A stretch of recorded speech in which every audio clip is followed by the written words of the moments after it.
Assalamualaikum warahmatullahi wabarakatuh. Di sini saya akan menjelaskan tentang Al-Quran dan hadis sebagai pedoman hidupku. Baik, langsung saja ya. Yang pertama, pengertian Al-Quran dan hadis.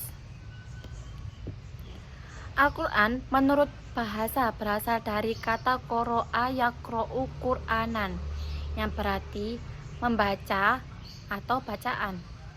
Al-Quran juga bisa disebut berarti bacaan yang sempurna. Sedangkan menurut istilah adalah wahyu yang diturunkan kepada Nabi Muhammad SAW secara beransur-ansur melalui malaikat Jibril, dan yang membacanya adalah indah. Sedangkan hadis berasal dari kata al-hadis, yang berarti baru, peristiwa, mudah, perkataan, dan cerita. Adapun menurut istilah, hadis adalah sikap, perkataan, perbuatan, dan penetapan atau persetujuan, atau bisa disebut juga dengan takrir Rasulullah SAW. Selanjutnya, keistimewaan Al-Quran. Baik, ada 4 keistimewaan Al-Quran. Yang pertama, Al-Quran membuat ringkasan dari ajaran-ajaran ketuhanan yang pernah dimuat dalam kitab suci seperti Taurat, Zabur, Injil, dan lainnya. Juga ajaran-ajaran dari Tuhan yang berupa wasiat. Yang kedua, Al-Quran memuat kalam-kalam Allah yang dijadikan pedoman hidup manusia sepanjang masa, sehingga Al-Quran memang dikehendaki Allah untuk kekal. Maksudnya kewajiban kita dari serangan pihak-pihak yang menginginkan Al-Quran itu musnah.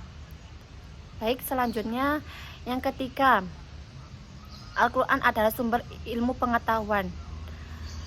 Yang keempat, Al-Quran diturunkan oleh Allah Subhanahu wa Ta'ala dengan suatu gaya bahasa yang istimewa. Maksudnya gaya istimewa itu mudah dipahami, tidak sukar bagi siapapun untuk memahaminya, dan tidak sukar pula untuk mengamalkannya. Selanjutnya, hadis warisan Rasulullah SAW. Hadis memiliki kedudukan yang penting setelah Al-Quran. Ilmu ini telah menjadi perhatian ulama sejak awal perkembangan Islam hingga saat ini. Namun dalam perjalanan hadis, Rasulullah SAW pernah melarang para sahabat untuk mencatat hadis-hadis karena khawatir akan bercampur dengan ayat-ayat Al-Quran. Nah, istilah lain yang identik dengan hadis adalah as-sunnah. Namun beberapa ulama membedakan pengertian keduanya. Jadi as-sunnah dengan Al-Quran itu beda. Kelompok muhadisin atau ahli hadis mengemukakan pengertian as-sunnah adalah segala sesuatu yang dinukil dari Nabi Muhammad SAW. Hadis dibedakan menjadi 3.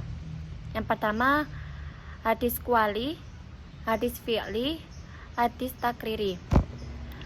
Yang pertama, hadis qawli adalah hadis-hadis yang diucapkan Nabi SAW dalam berbagai bidang.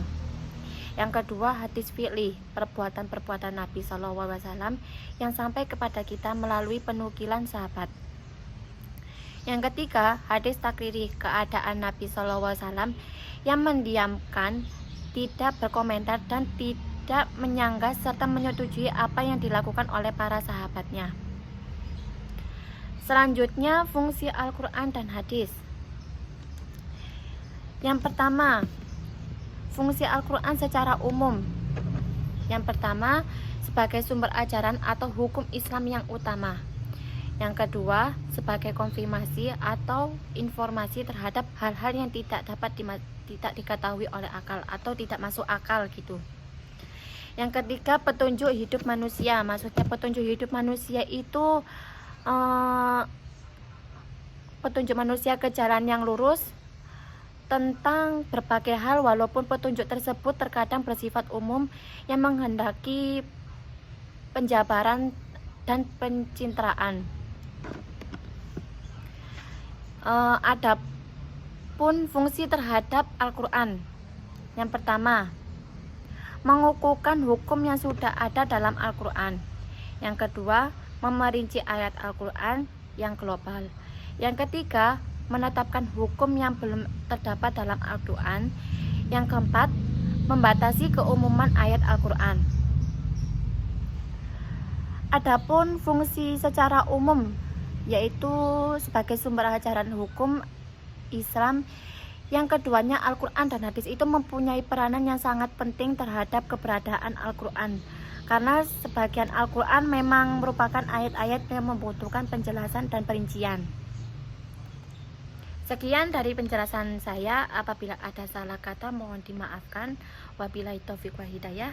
Wassalamualaikum warahmatullahi wabarakatuh.